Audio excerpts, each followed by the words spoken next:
Welcome back, Fantasy Endgame fam, Fantasy Endgame baseball players. We are back to wrap up another week and get you ready for another week of fantasy baseball as we do. And it's Sunday, so you know what that means. Talking two-start streamers, probably my favorite part of fantasy baseball, other than getting that notification on Yahoo when your player hits a home run.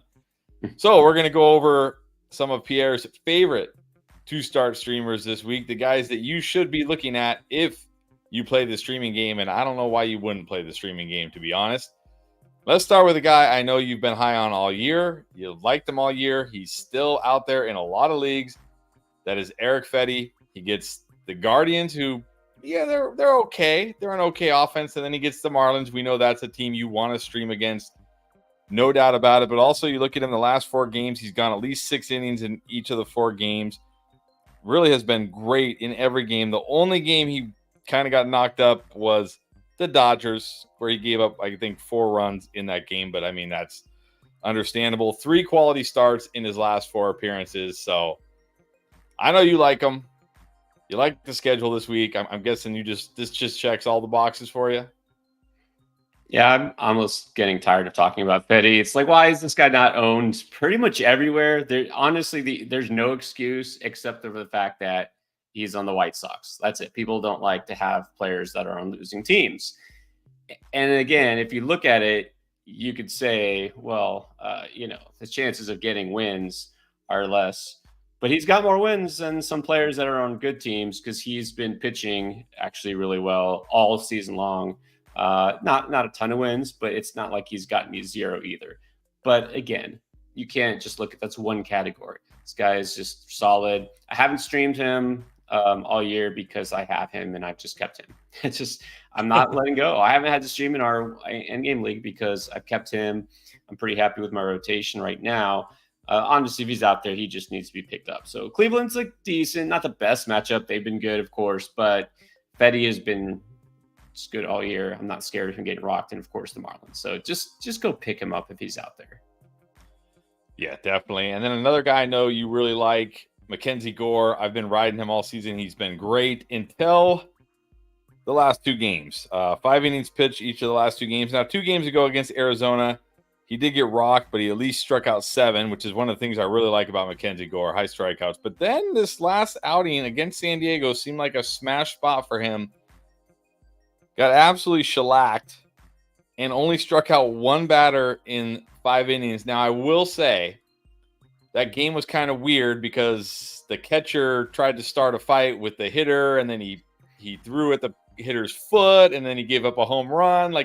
So maybe we give him a pass for that, like he was kind of out of whack, out of sorts there. But this is a guy who's mostly been good all year.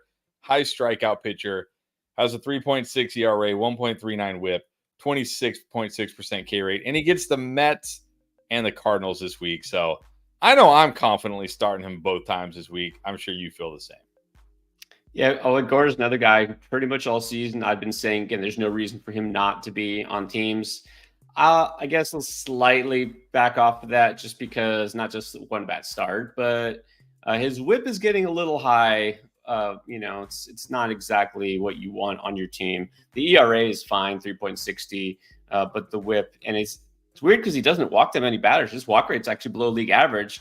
He just gives up a little bit too much in terms of base hits sometimes. But for the most part, he's one of those guys that he'll be off every few games, but when he's on, he's on.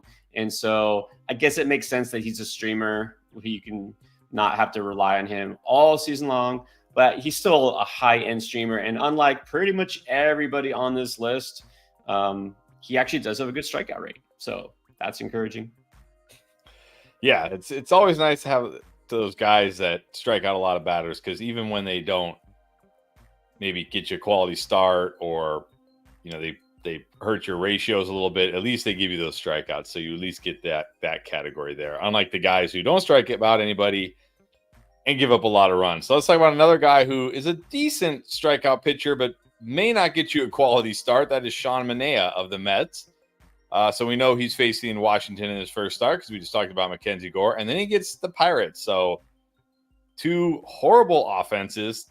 Definitely want to take advantage of that. Now, The downside here to Manaea, he's averaging exactly a strikeout per inning, 76 innings, 76 strikeouts. He has a pretty good ERA, 3.89.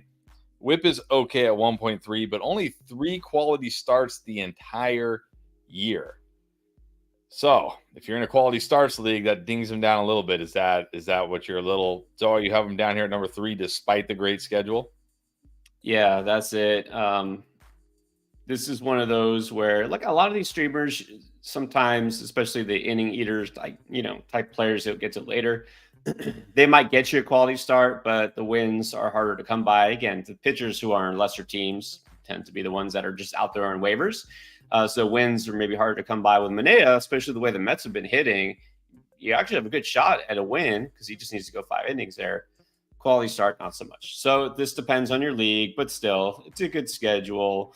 He's kept his ERA now is down under 4. So again, pretty solid. The whip also not great. Kind of like Gore. He's been fine. He's one of those solid players. He's never gonna get too excited about. Not gonna necessarily have a dominant outing, but he doesn't really get lit up too often either. But because of the schedule, I bumped him up a little bit this week. Yep, and I'm guessing the same is true for Jose Soriano of the Angels, who is set to return from IL on Tuesday. He gets the Athletics. That's always a great stream. And then the Cubs, who, always a little scary streaming against the Cubs, but they haven't been, monsters this year. So I would probably myself would file him more under the guy of like, you're not going to get a ton of strikeouts. He's got 60 and 72 innings. His ratios are pretty good. 3.48 ERA, 1.18 whip, 5 quality starts. So you're good there. So it feels like a bit of a floor play. How do you feel about him? Yeah, and the reason I got him just below Manaea is because, again, with strikeouts, like most of these pitchers talk about, less than the K per inning. Manaea gives you a little bit more in terms of strikeout upside. Not a lot, but a little bit more. And, of course, better chance for a win than from an Angels pitcher. But at Oakland, you got to love that. And then the Cubs still quite haven't put it together. So the second start is a little iffy, but overall, I still like Soriano kind of as much as I usually do, which means, yes, there's risk involved, but there's also upside here. And this last 2 starts before he was put on the IL, he had been outstanding. I think 14 innings, only go up 3 runs total. So let's see if he can keep it going.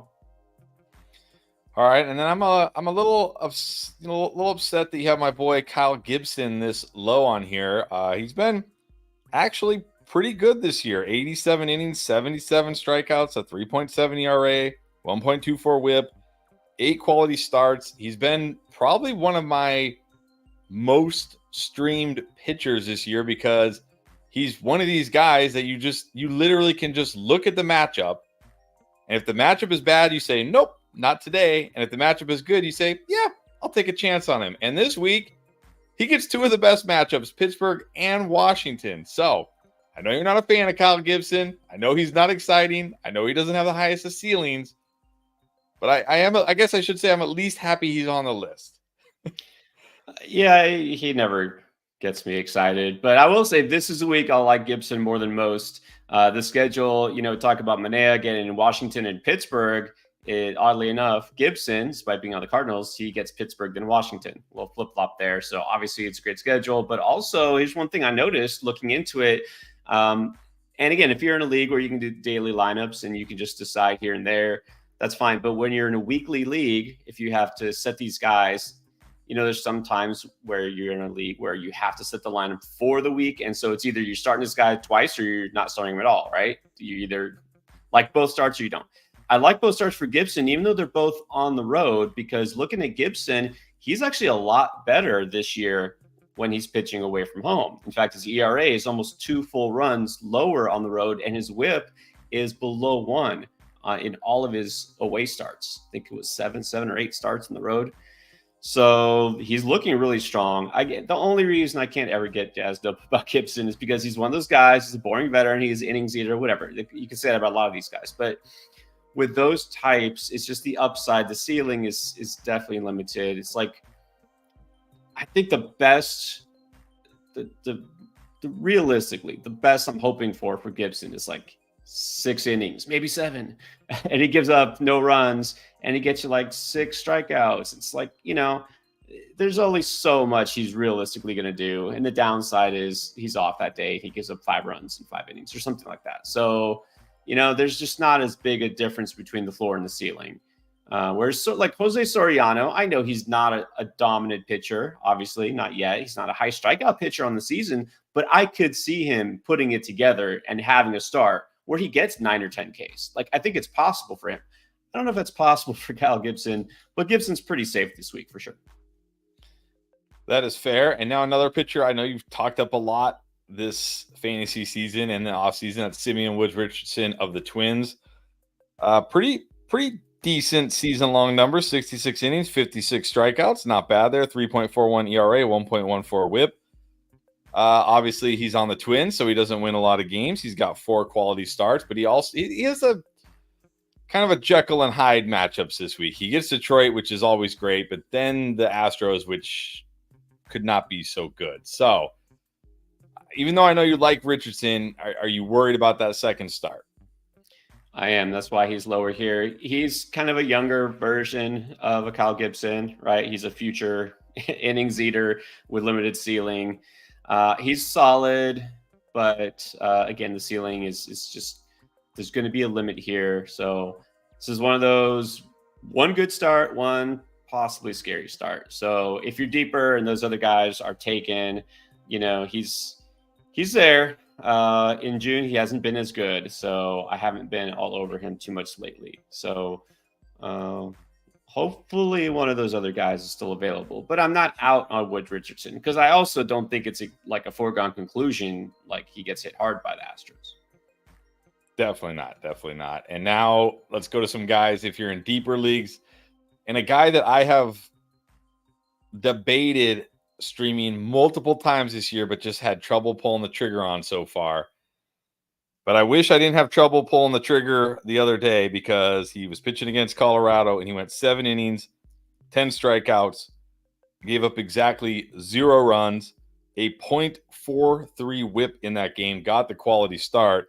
The thing I like about Spencer Arrighetti, if you don't know who I'm talking about, which is why I've thought about streaming this guy multiple times this year, 75 strikeouts in 65 innings. This is a guy who's capable of having, like we just saw, those huge strikeout games, which is nice when you're streaming because, again, if the ratios get blown up, at least he gives you the strikeouts. The thing that scares me about Spencer Arrighetti is when I look at those ratios and I see a 5.68 ERA, and this includes a 7-inning shutout that he just threw, by the way. So it was even higher than this prior to that Colorado game. A 5.68 ERA, a 1.60 whip, and only 2 quality starts on the entire season. And he gets Toronto, who have been swinging a hot bat lately, but then he gets Minnesota, who have definitely cooled off. So in your deeper leagues, are you chasing the upside here? Yeah, this is where you really get risky. I would like to put him higher, but I can't because, ironically, the schedule sounds great because Toronto's been horrible all year and Minnesota is not really usually that scary. But over the past 7 days, Toronto and Minnesota are both top 5 in runs scored.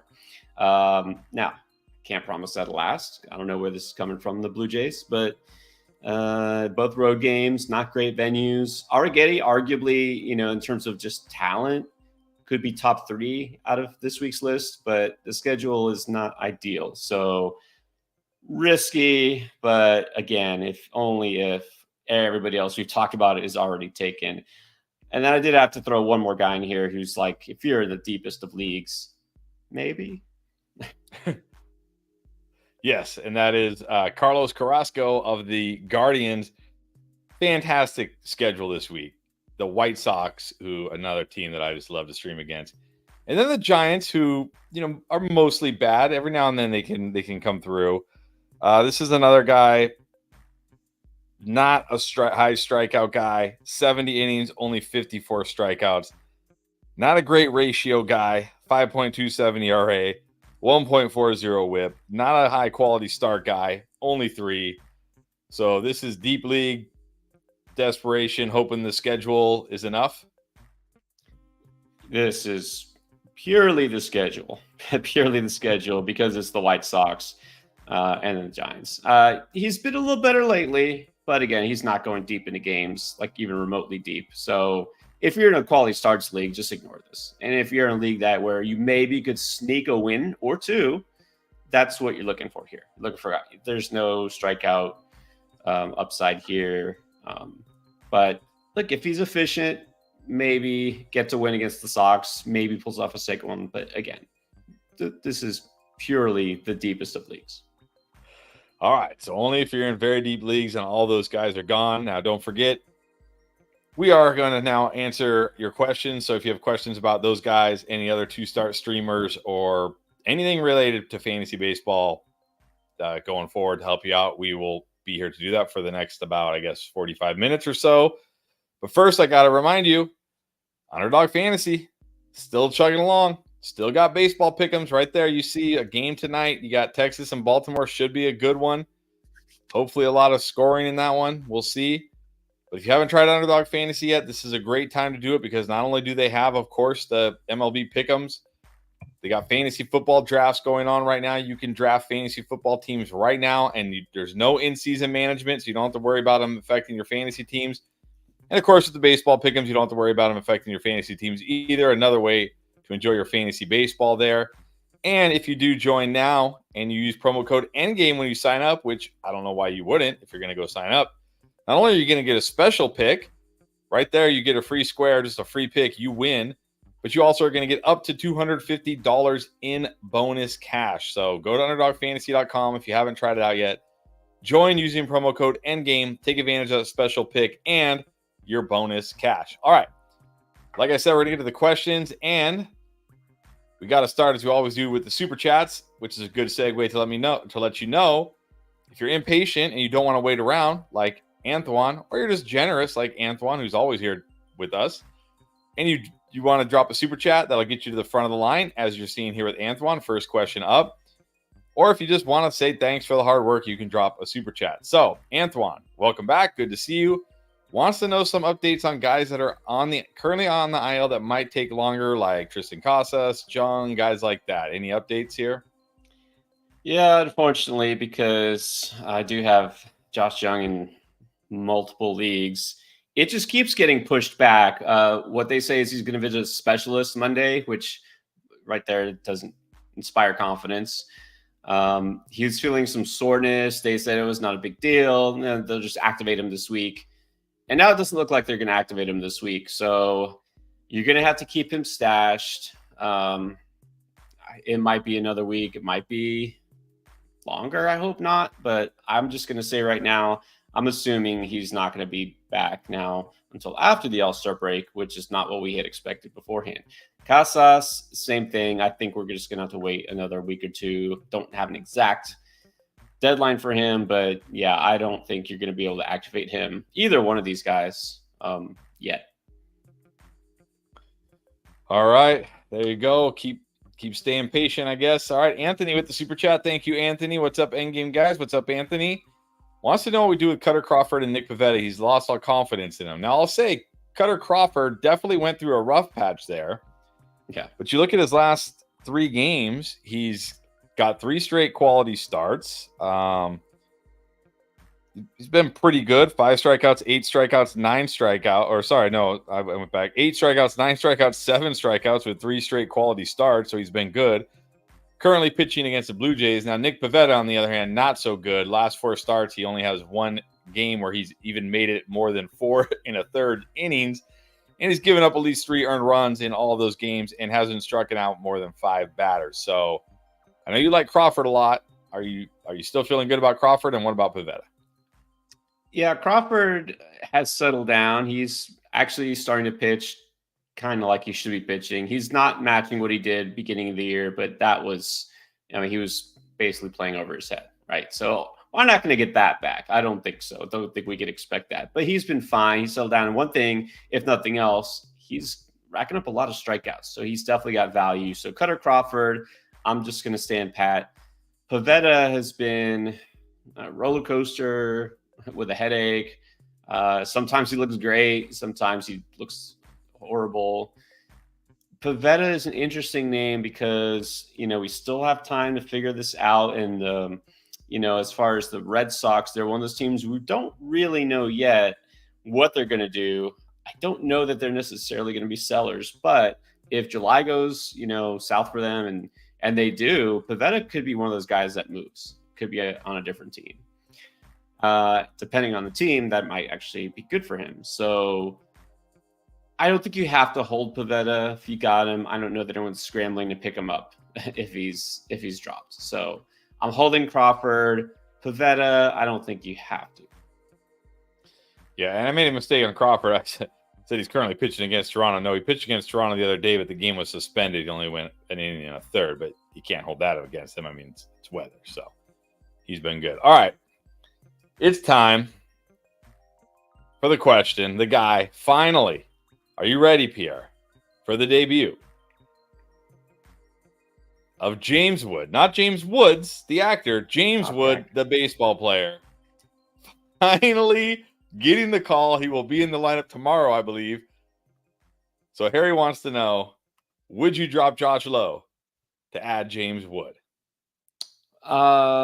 Look, I know we need to get Wood if he's out there, but I don't think you can drop Josh Lowe. There's too much talent there.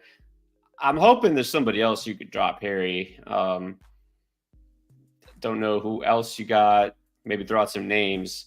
I don't want to drop Josh Lowe, even though he's been a little disappointing, but the talent's still there. Second half, he could put it together.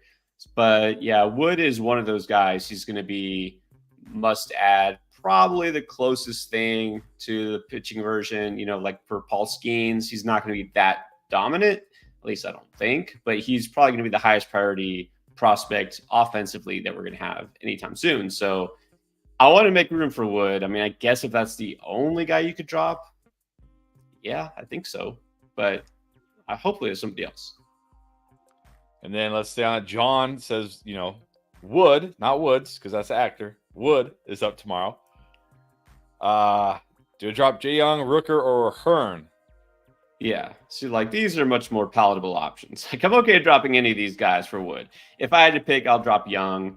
You could drop Rooker too. Rooker is possibly a guy who could be on the move to another team in a couple of weeks. He's super streaky, so I don't think you need to hold on to Rooker either right now. But if I had to pick, I could just drop Young. All right, and then let's just keep going with the James Wood questions. Uwe 2K, who would you add? Who would you be your preference here? Adding James Wood, Noelve Marte, John Conceit, butchered that I'm sure, Noel, or Jonathan India. They're all out there on waiver wire.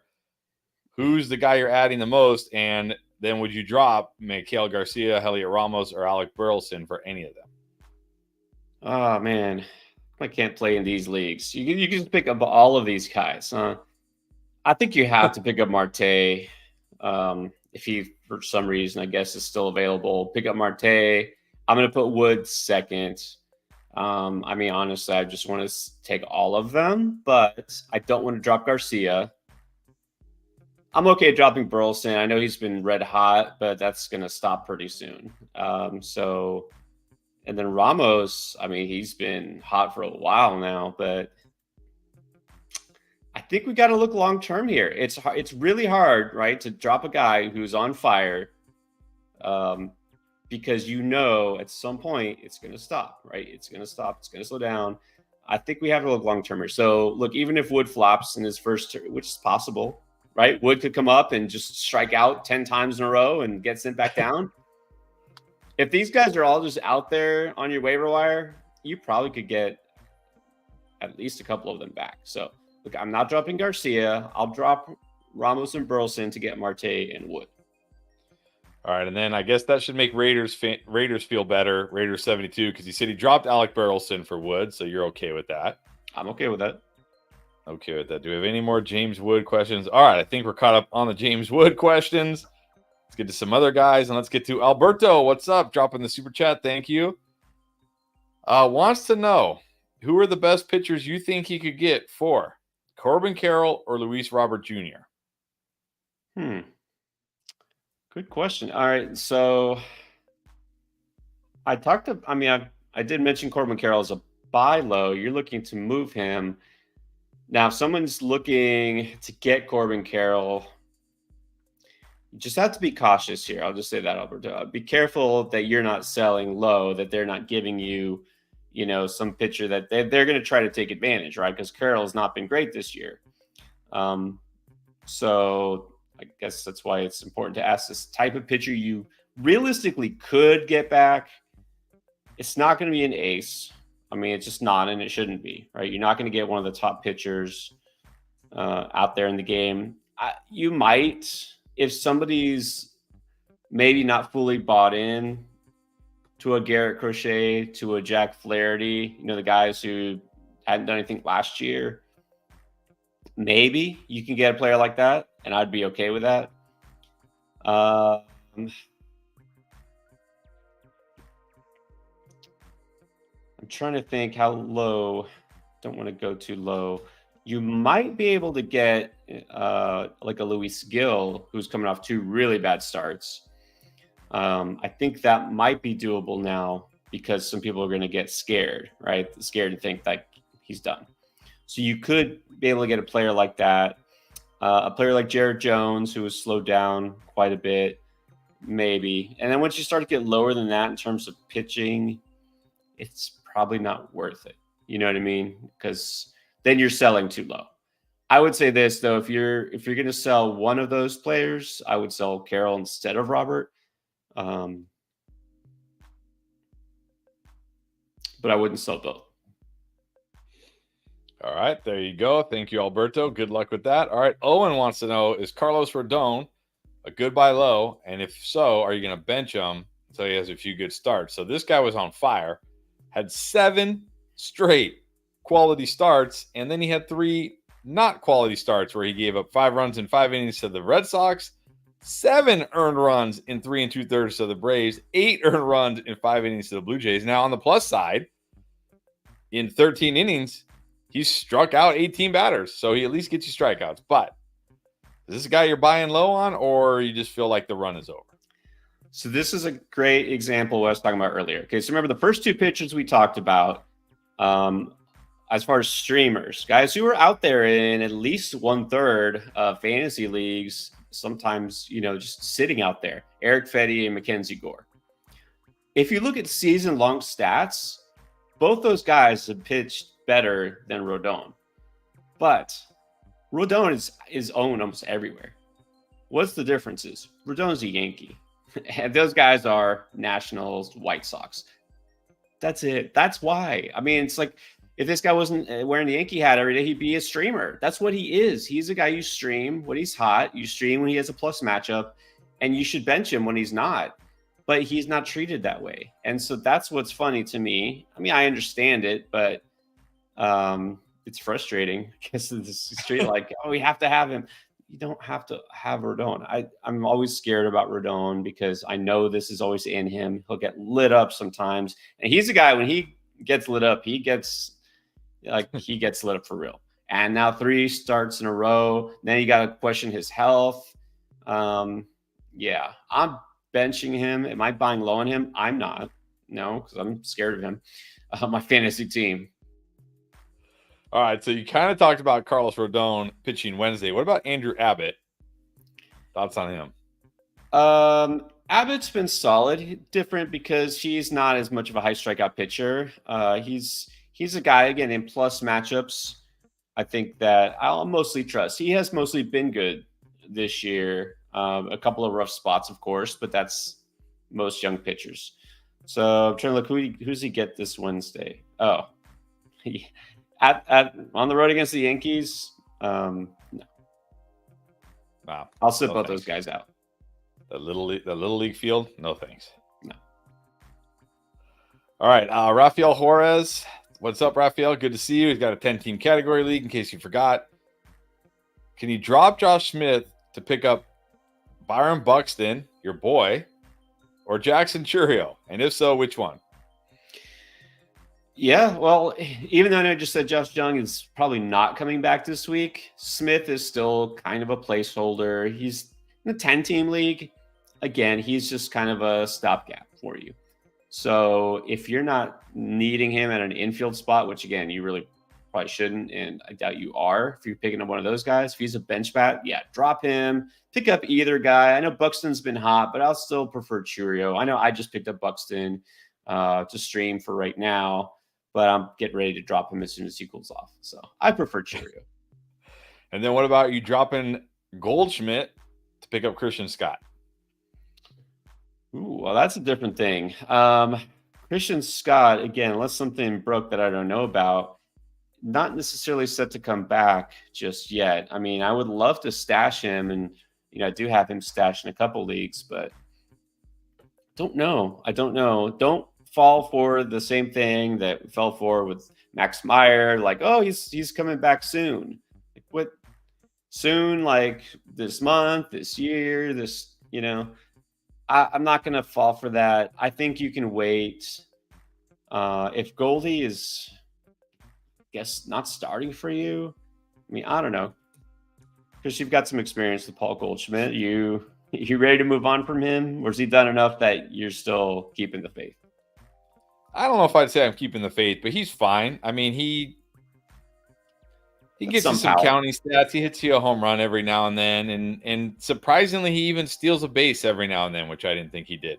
But I don't know. Like, to me, pitching, unless it's like a true ace, I'll just stream somebody. I know Christian Scott was good, but yeah, I don't know. And the report on here, the Mets manager said he has a good chance of being called up from AAA Syracuse to enter the rotation. This was on Tuesday, by the way, during the team's upcoming stretch of 17 games in 17 days that begins Friday. Hasn't happened yet. That was okay, like 5 days ago. Yeah, so I don't know. I might wait. Yeah, I think you can wait. Let's actually hear that he's going to get called back, and then you can pick up Scott. So I would say you can drop Smith. You don't need to drop Goldie. Pick up Churio. Wait on Scott. All right, CB420 Brown, what's up? Are we keeping Michael Harris? Are we still holding on IL? And same question for Yamamoto. Yeah, Yamamoto you've got to keep. He shouldn't be out too long. Michael Harris, I think you have to keep a guy like that. I mean, I really hope you have multiple IL spots. You don't have to sacrifice bench depth, but those are both type of players you hold on to. All right. Luis Correa, let's go with the humble brag here. He's been cooking with his fake GM skills. I've been on fire. He got Luis Robert Jr. in a trade for Paredes. Nice. And he's shaking hands. Don't know what that means. For getting Tucker in exchange for Keens, and I don't know who HSK is. Who's HSK? Who's got those initials? I don't know. HSK. I'm trying to think who that could be. I mean Tucker and Skeens straight up. Who are you taking? I think that's fine. I think I would take Tucker. I'd take the solid offensive player. Look, with Skeens, it is possible that we see him get cut short before the end of the season. And that would be the worst thing if you're in a league that does playoffs. You know what I mean? This is the worst thing. It's like the equivalent of, those players in the NFL that not the last week of the season, but the week before the last week of the season, week 16 or whatever it is now, they're sitting because the team's clinched a bye. And with the Pirates, it would be the opposite. It's like, okay, we're so bad and we have no reason to throw him out there. We're just going to cut him short. So I'll take Tucker here. Honestly, HSK, I'm trying to think who HSK could be. I'm sure somebody knows down in the comments. Oh, Ha-Sung Kim. Oh, Ha-Sung Kim. Yeah, I mean, that's fine. He's solid, but, Ha-Sung Kim's not leading teams to fantasy championships. Kyle Tucker could. So, I think that's a good deal. I like the first one for sure. All right. What's going on here? There we go. Let me get back up where we were. Okay. All right, back-to-back Nate. Is there any scenario where you'd be looking to sell Garrett Crochet at his peak value right now? He really needs a second baseman. So would you be looking to trade Crochet? And if so, which second baseman would you be looking at in return? But is this peak value for Crochet? What happens if he gets traded to an actual good team? He's getting strikeouts, he's helping you in ratios, and he's actually getting wins possibly. I like Crochet. I've liked him all year long. So I'm not. I have never, and I don't view him as a sell high. Now you can sell if you need a second baseman. That's fine, but you've obviously got to be set, in your rotation where you're not going to miss him. So if you really need a second baseman, I mean, again, Crochet, I don't want to undersell because he's been great. It's not easy to find a guy who's pitched like him this year. And again, I feel like he's undervalued still. But hey, if you need a second baseman, fine. I guess right now at this point, I'd say Bryce Terang is fair. Very similar, guy who didn't expect anything from before the season. He's been one of the best fantasy second basemen all year. Doesn't look like he's slowing down. I think that's pretty fair. Maybe you can get Ketel Marte. Maybe. Depends on who the other guy has. So somebody like that. Maybe you can even try to, I guess, sort of buy low on Marcus Semien, whose numbers aren't great, but is still very solid and, could obviously improve in the second half. So I'd look for a guy like that, but nothing less. All right, there you go. Thank you, Nate. Good luck with that. All right, Raider 72 with a question. Shota Imanaga or Bailey Ober? I guess still go Imanaga. I mean, his regression hit, right? It happens, but he's still going to be solid. Not worried about him. He got grimaced. It's over with. He'll be fine. All right, there you go. I hope. I hope he was better in his last start. 6 innings, Yeah. only 3 earned runs, but only 3 strikeouts. So, but at least he didn't get grimaced. So there's that. All right, Wilson. I actually added David Peterson to stream him twice this week. Gets Washington and Pittsburgh. What are your thoughts on David Peterson? Yeah, so I didn't put him on the list, even though obviously the same schedule as Sean Manaea, and like we've seen Peterson in the past. I'm not sure what he is right now. I mean, this is a guy who constantly gets bounced between the bullpen and the rotation. I also wonder because I saw Angelo saying, because of Christian Scott, saying that ESPN is saying he's going to start on Tuesday. Well, they haven't announced anything. At least the Mets haven't. Maybe this happens. But what if Scott does get called up this week? Does that mean Peterson is going to get moved out? Is he still going to be starting? Like, who knows what's going on here? But I don't know. I feel like Peterson is one of those guys that I just rather not deal with the headache because he is just he's kind of a wild card, to be honest.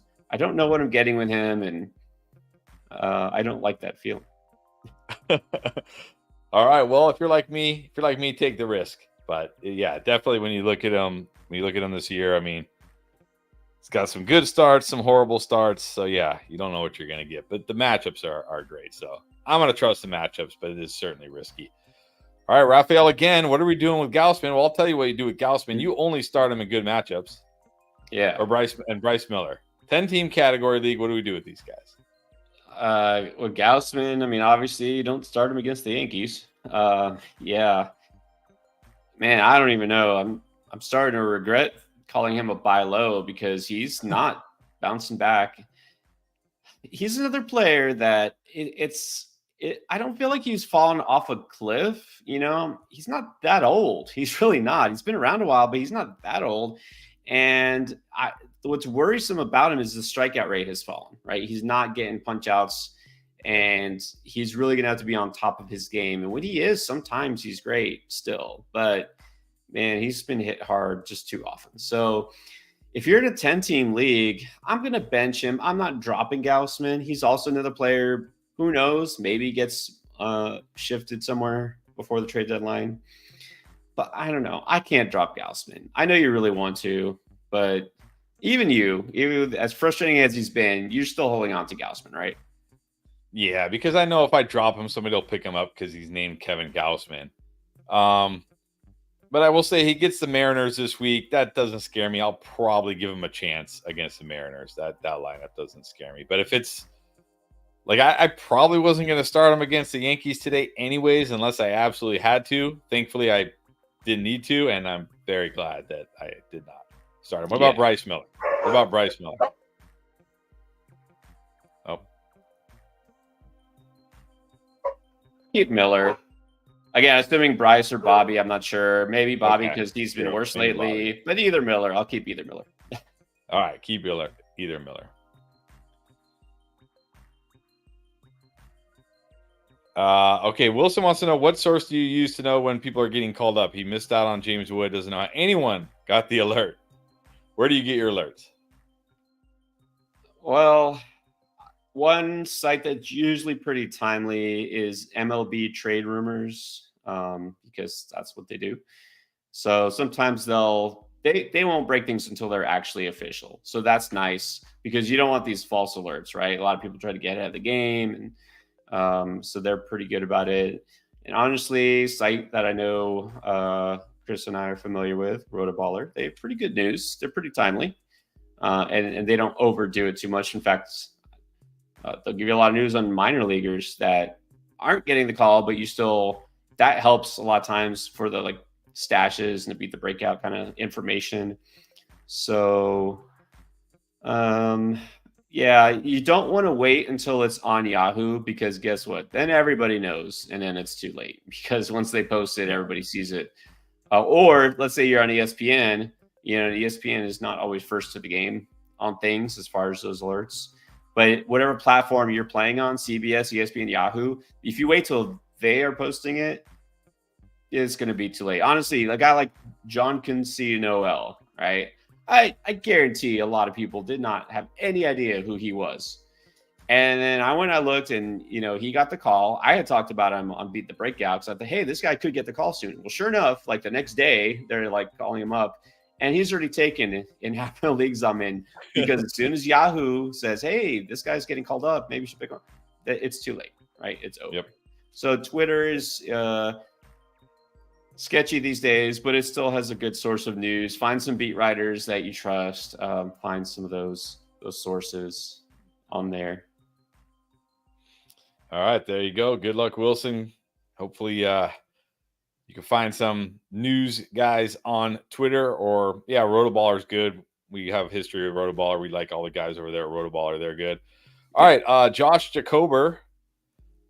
Would you drop Horwitz for Wood, James Wood? Oh yeah, that's easy. Horwitz has been fine, but again, this is a guy who's not getting you massive power, not stealing any bases, not even close in terms of potential here. So yeah, that's an easy drop. All right, can't get right. Says he needs pitching badly. He's in an 8-team league. He's in second. He leads all categories for hitting except steals. Please help. I'm just going to say right now, this sounds like my dream team. Give me this team and just let me go to the waiver wire and stream pitching all week long. Let me just crush my opponent in hitting and see if I can beat him in K's, quality starts, and maybe get lucky and even beat him in ratios and just crush him. But anyways, especially in an 8-team league, there's got to be like good pitchers out there on the waiver wire you can stream. But anyways, what would you recommend? Can't get right does. Yeah, if you're an 18 league, there's got to be good options. This is a great year to stream and pick up pictures off the waiver wire anyways. But this is exactly in this kind of league. I don't know, but I'm guessing guys like Eric Fetty might be out there. Pick him up and just go with him. Like, he's fine. He's going to help you. I mean, realistically, it doesn't mean everybody's available, but some of these pitchers who have a bad start or two get dropped.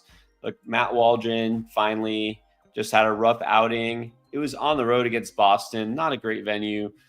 Gave up a couple home runs. He's been good all season other than that. If Matt Waldron's out there, just pick him up and roll with him. He can help you. Ryan Pepio, another guy who might be out there. But then also, Taj Bradley was just amazing. 60% owned. That's actually pretty shocking, especially considering with Tampa. But this is where you can just stream those high-end streamers. You know what I mean? That's what you do. There's got to be good pitchers out there available if you're an 8-team league. Yeah, I would think so. All right, Josh Jacober wants to know, he's coming back this week. Is Gavin Williams a real deal? Well, and that's another thing is look for these pitchers who are coming back. Gavin Williams, is he the real deal? We'll see. I can't make a proclamation either way. I liked Gavin Williams this preseason, draft season before he got hurt. I liked Gavin Williams. So I think he will be the real deal. But you have to remember that no matter how good a pitcher is, when he misses half the season, it's going to take time. So am I picking up Gavin Williams? Yeah. And good chance he's been out there on that 8-team league we just talked about. Is Gavin Williams a guy I'm going to start this week? No, because I want to see how he does first. He also wasn't super sharp in his rehab start, so I'm going to wait and see with him. I'll stash him, but let's be patient here and let's see. He does get the White Sox in his first start. Does that interest you? True. Even the White Sox once in a while do score a couple of runs. All right. All right. Jay Smith wants to know, are Tanner Scott and Christian Estevez must-add closers? Depends on the format. I'm guessing Carlos Estevez. Estevez is solid. I mean, look, if it's a league where it's at least 10 to 12 teams and saves are a category, I don't know why they wouldn't be owned. So I would say, sure. Tanner Scott's always a little iffy because you never really know exactly how long he's going to hold on to his job. But so I can't say must add, but Estevez is just solid. I mean, there's no reason not to have him. So I can't say must add for either. But again, if you're in a league where it's at least 10 teams and you count saves, I don't know why they wouldn't be. All right. There you go. Supa Dave Arcelay. Paradis was dropped. Him or Hoskins, knowing that Hoskins has 4 games coming up in Colorado. What's Rhys Hoskins been doing lately? I haven't been paying attention. Nothing too much. I don't think nothing that's caught my eye. I'd still go with Paredes. I mean, he's definitely cooled off, which we knew was going to happen, but he's still got power. So I wouldn't just completely give up on him. I think I'm going to go with Paredes here. All right. And then Alberto, again, got offered Jackson Holiday plus a little something else. I don't know what that is. For Corbin Carroll. I know Corbin Carroll's been bad, but last time I checked, Jackson Holiday's still in AAA. So is Jackson Holiday plus a little something else worth giving up Corbin Carroll? Not in a redraft league. I mean, I'm assuming this isn't Keeper or Dynasty, but that would be a different thing. This is just a regular 1-year redraft season league. I don't know why we want to stash Holiday now. So, no, I just keep Carroll. Yeah, even I would be like, at least let me have hope that Holiday is going to play before I give up Carroll. So yeah. Even if he gets called up, like if Holiday, you're telling me, hey, they're calling him up tomorrow. Okay, then I'd probably I'd have to think about this. You know what I mean? This isn't a slam dunk. No, we saw this earlier in the year. Now I know a guy can come up the second time and be better. We've seen it, but still, yeah. All right, Dave White wants to know: are you holding or dropping Taylor Ward or Andy Pajas for Churio in a head-to-head roto? So are you dropping either of those guys to get Churio? Yes, I will pick up Churio. It's head-to-head roto. Ward. I don't know what Ward has done lately, but I don't think it's anything outstanding. I think I would rather just take Churio over him. He's been okay, but again, I don't really see Taylor Ward being super valuable down the stretch. So keep the upside for Pajas and then pick up Churio. All right, there you go. And then we got another super chat from Jahoni. What's up, Jahoni? In a perfect world, what trades would you like to see happen? I assume he means real life trades. Oh, real life trades. Which trades do I wish to see happen? Well, Okay, let's say fandom aside, right? Just for the sake of fun, for fantasy purposes. I mean, look, there's you all know I'm a Marlins long-suffering fan. There's no hope for my team, right? I would say it would be really interesting to see the Blue Jays blow it up. I'm not saying I actively wish that the Blue Jays get blown up. Like, I got nothing against Toronto. They're fine. But it's just really frustrating, to see like a young core of players just kind of like shuffle through mediocrity. And you know what I mean? Like let's do something. Let's see what Bo Bichette can do on a different team. Let's see Vlad get a chance to hit home runs like in Yankee Stadium. Let's see something like that. I'm not saying that's going to happen, but that would be something I'd like to see. Those players kind of get a shot somewhere else. I guess I will say selfishly, I really hope that the Phillies don't add any big name pitchers or bats, because I don't want the Phillies to go back to the World Series. I also do want to see the Orioles add a like top flight starting pitcher, whoever that might be that's available. I would love them to get a guy like a Crochet and see what he can do in Baltimore, and see if the Orioles with this core, if they can go all the way. So I'm not an Orioles fan, but that's a team I'm kind of rooting for because I like what they've done and I like that team. I want to see how far they can go. Like, I would like to see them in the World Series, maybe take it all. All right. There we go. Thank you for that. And then Teddy J, I assume, what time Wednesday? I think he's talking about streaming. We usually stream about the same time, 6 Eastern, same time we started today. Not always. We don't have like a set time on Wednesday, but that's about that time, right? Yeah, about the same time. Usually talking Eastern time, like 6 or 6:30, something like that. All right, Uwe2K, are you worried about Suarez? He's been awesome this year. I don't know what he did today. Maybe did he not have a great outing today? Let's see. He went. He got rocked today by your mighty Marlins. Your mighty Marlins rocked him for 6 earned runs in 4 2/3, and he struck out as many hitters as you and I did today. Which, for those bad at math, is 0. Isn't it ironic? Look, this has happened now to a couple of pitchers, hasn't it? Where these Sundays, it just seems to happen, right? It's a weird day. It's like Sunday getaway, and some players sit, and it's a easy matchup, and I don't know.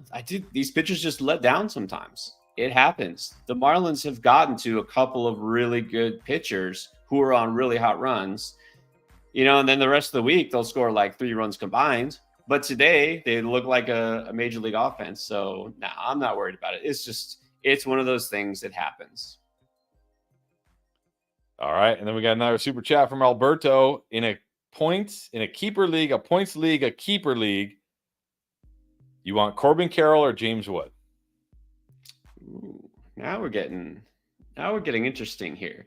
It's a keeper league. Now, also, you're saying it's a point league. Look, here's the thing with Wood. He's going to get a shot, right? They didn't wait till September, thank God, where he's going to get an extended look. The concern with Wood is if his swing is going to be too long, if he's going to get stretched out, going to have a high strikeout rate. So if there's concern in a points league, it could be that the strikeouts way far outweigh the walks, and he's going to hurt you. But that said, obviously the power is a lot better than with Corbin Carroll. And look, Corbin Carroll's not stealing 50 bases this year. He would be lucky to steal 30 at this rate. Wood could steal as many bases or more than Carroll down the stretch. So I would say I'd feel a little better if it was a roto league, but man, this is risk. This is risk for risk. I don't mind it. I don't mind taking a shot on Wood, but I would say this is only if you're probably more toward the rebuilding side. All right, and then Tristram just dropping in. What's up, Tristram? To say he's excited for the James Wood debut. You should be excited too. If there's somebody here who's leading the James Wood fandom and has been since last year, it is Tris. I mean, he's probably got his James Wood uniform on right now. Yes. All right, let's see if we can get back to. All right, RK the Jays fan, who, by the way, I didn't pull up his comment, but he is done with Kevin Gausman. He says he's done with him. He flipped Crochet, Pepio, and Thyro Estrada for Chris Bassett and George Kirby. What do you think? Okay, RK, I flipped Crochet, Pepio, and Estrada for Bassett and Kirby. I'll say Estrada is just a throw in here. Estrada has been disappointing. I would rather have. I love Crochet, you know that, but I think I'd rather have Kirby. I like getting Kirby there. I mean, that's the key to this deal. I don't love Bassett, but look, maybe second half he's more steady than Pepio. I don't think this is. I don't think this is a bad deal. Look, you basically you're taking away some of the risk from your starting pitching staff. That's the way I see it. So I think this is fine. This is good. I did notice, by the way, talking about that last deal, Alberto, that does change things. Almost every points league does count strikeouts or walks. He's saying his league doesn't subtract for Ks. Nice. In that case, I'd do it. I'd go for Wood. All right, there you go. And then Carlos Polanco with our weekly Max Mayer question. Maybe the question shouldn't be when. The question should be will. Will they bring him back this year? Like after the trade deadline when they trade Luzardo and these guys, and are they forced to at that point? They never feel forced to do anything smart. I don't know. If they haven't brought him up now, why would they anytime soon? Look, if this one thing that I wish there was somebody would make, maybe this exists. If it does, you guys tell me. Service time manipulation calendar, right? When are those cutoff days for when they can bring up a player, and if they stick the rest of the season, they'll get that year of control? If I know whenever that day was, this has something to do with Meyer coming up. Yeah, like this is what it's all about. And this is it's hard to follow with baseball because it's so convoluted and it's different for everybody, right? There's not like a magic cutoff date. It depends on the player. So if I knew what that was for Meyer, then I could tell you. But right now, I would just assume not nearly as soon as we would like to see him. That's what I'm going to say for Meyer. All right, Game 7 Rock. Are you selling high on Marcell Ozuna? No, I don't think so. Just keep him. All right, just keep him. Anthony wants to know, is Garrett Cole rounding into form? Garrett Cole will be fine. Just keep him in there. You got an ace. Be glad if you stashed him, or if you somehow got to buy low on him. Just be glad. So yeah, Cole should be fine. All right, let's go back to your Marlins. JP wants to know, should he be looking to trade Jazz and for an outfielder in a better offense? Yeah, well, pretty much any outfielder you get will be in a better offense, unless it's the White Sox or the A's. So I think you can. Look, Jazz is solid. He gets you a little bit of power, gets you a little speed. He's not quite hitting that upside that people are wanting. In fact, I did see a thing the other day. I don't know if this was rated by the players or who, but saying that Jazz is like the most overrated player in baseball. I think that a lot of that's because the personality, right? He's out there all the time. He was on the cover of the show last year. He does his podcast, right? Everybody knows him, but then it's like he's not Shohei Ohtani or Mike Trout or anything, right? Well, I know nobody is, but still, he's not even like if it wasn't for the fact that the Marlins needed somebody, is he really performing like an all-star? Like, not really. So I think you're okay trying to get a better outfielder. I mean, I don't know. You've had Jazz now for like a month. Like, you feel like he's performing as well as you thought he would? He's been okay. Like, he's been okay. Yeah, exactly. He's always in my lineup. I always put him in my lineup. Like, he's not one of these guys where I debate, like, do I start him or do I sit him today? If he's playing, he's in my lineup because he always seems to come through like, yeah, he has his 0 for games, of course, but he always seems to come through like at least with like a run or an RBI or a steal. And then every now and then he has those big games. So it's not like he hurts you necessarily. But yeah, I don't feel like he's carrying me or anything. That's for sure. Right. A guy who has been kind of carrying me lately, he's been pretty good. Johanny wants to know, Rafael Devers has been much better, or Josh Jung for the long run. Who do you prefer? Oh, either way, it's Devers. I mean, even if Young never missed a day this season, I think you got to go Devers. I mean, I still am buying into Jung being a performer for the second half. It's kind of frustrating that it keeps getting set back. But I mean, unless something really pops up, tomorrow, I think he's seeing the specialist. Let's hold our breath. I say this like very much hoping nothing comes up. But again, if it's just soreness, it's like, oh, okay, he's fine. Let's let him rest a week. Okay, whatever. I've waited this long. I can wait longer, right? If he's going to be out there rest of the second half, I'm going to start Jung, but it's still Devers. Like, just no questions asked. All right, Billy Harris has a Cutter Crawford question. We did talk about him earlier. Now, are you streaming against Miami? I think that's a resounding yes. Yes. What about the Yankees? Are you streaming them against the Yankees? I don't want to stream anybody against the Yankees, but I think he's still streamable. He's still getting his strikeouts. He's one of the more solid streamers. I mean, I'm kind of surprised you're saying he's a streamer. That means he's just out there in your league. He's owned in, I think, over 80% of leagues. So if he's out there, I would definitely pick him up. All right, there you go. Wow, we have a lot of chat going on or a lot of conversation going on in the chat. I love to see it. Okay. Here's CB420 Brown, another one. Sorry, I don't think we answered this one. I know we did. Are we keeping Braxton Garrett? I streamed him, I think, last week for his 2 starts. Well, he didn't even make the 2 starts because he got scratched for a second start. I dropped him. Is there any reason to keep him? Maybe one day he'll put it together, but he's also had injuries. He's also, unfortunately, at the Marlins. Now, I mean, he's a guy who, even when he comes back off the IL and is healthy, just risky. There's potential there, but I don't think we're going to really see it manifest this year. So I don't think you have to keep Braxton Garrett.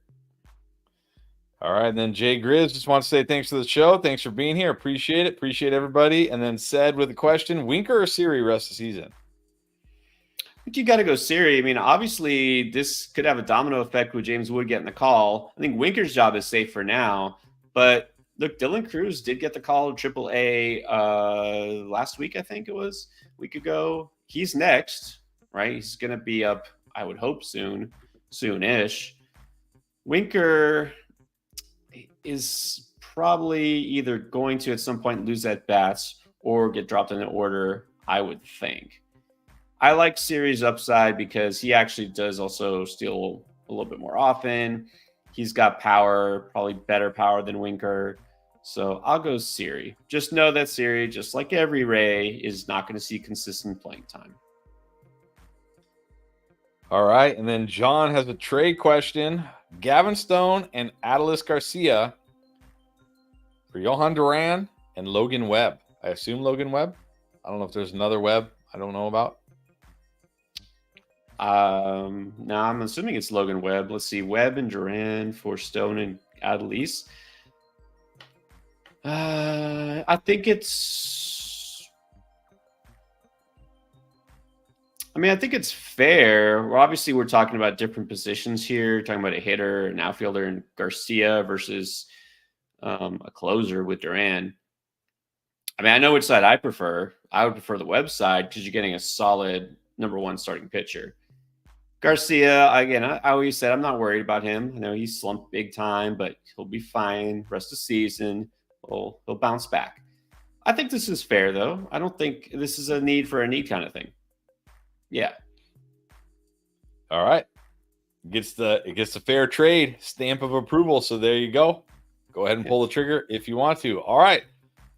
Looks like we are caught up. That was a great show tonight. We're just over the hour mark. Appreciate everybody. Drop the super chats. Very, very gracious of you. Oh, we got one more here under the gun. Actually, we got 2 more, but let's start with Said. Stroman, Hendricks, Thorpe, Woods, Richardson. Pick any. I guess. Pick one, I guess. We're just picking one here. What does Stroman do? I dropped Stroman. I got tired of this guy like never striking out any batters. What did he do his last start? Did I regret that? Nope. 4 1/3. Gave up a bunch of runs. Only 3 strikeouts. Yeah, don't regret it. Yeah, Stroman had been solid really all throughout the first part of the season, but yeah, he's kind of fallen off lately. Let's see the matchups here. I think you're asking me, I'm assuming you're just talking short term, not rest of the season. So he's saying, okay, if all these guys are available and you theoretically have room to pick them all up, which ones are you picking up and which ones are you leaving on the bench? Oh, any of them?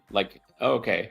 Yeah, so if they're all out there and you have roster space, which ones are you like, yep, I'll add them. And yes, he's saying rest of the season. So okay. Which ones are you like, yep, I'll add them, and which ones you're like, nah, I can leave him on the waiver wire. I'm good. I'm leaving Hendricks on the waiver wire. Sorry, way past, not even just past prime, but just not enough upside. Woods, Richardson, I view as a streamer. I think I'm to that point, like, okay, fine. You don't need to keep him rest of the season. You could stream him this week, but I don't feel like you need to grab him. I will pick up Thorpe. I'm still a believer in the talent. A lot of people were quick to jump ship after his very first start. It wasn't great. Come on. Like, really? Again, if he were still with the Yankees and not the Sox, it would be a very different reaction, right? So I'm going to still believe in Thorpe. I would pick up Thorpe. I don't want to pick up Stroman right now because I don't want to start him at home, which, again, very good park for other batters, and going against Cincinnati. So right now, probably Thorpe is the only one I feel compelled to pick up. Eventually, you might want to buy back into Stroman, though. All right, and then we did get another one under the wire from Nate. Should you be trying to trade Joe Ryan or Ronel Blanco? Joe Ryan. It says Joe Ryan or Ronel Blanco? Or are you asking Joe Ryan for Ronel Blanco? That would be different. If you're asking either or, I would say I would keep Ryan. I think you can trade Blanco, though. I think if you get something comparable. All right. There you go. Super Dave, real quick. Jimenez, Nick Gonzalez, or Joey Ortiz? Rapid fire round. I got to pick one. Yep. I like Nick Gonzalez, but I think I still got to stick with Jimenez. All right. Begrudgingly, it's Jimenez. And then Gabe 7 Rock. Being real, would you sell Stephen Kwan high? This guy that has a chance to bat 400? I don't know if it's going to happen, but I'm selling high. Selling high because this is a case where a guy is pretty much at peak value. He's not going to hit 400. He's not. It doesn't get you power. So if he's not hitting 400, if he starts to go into a cool slump, I don't know if he can get cold, but he starts to cool off. Yeah, I can sell Kwan high. All right, guys, there we go. Thank you so much. Great show tonight. Appreciate all of you being here. And yeah, we'll be back here on Wednesday, like we said, about 6-ish Eastern.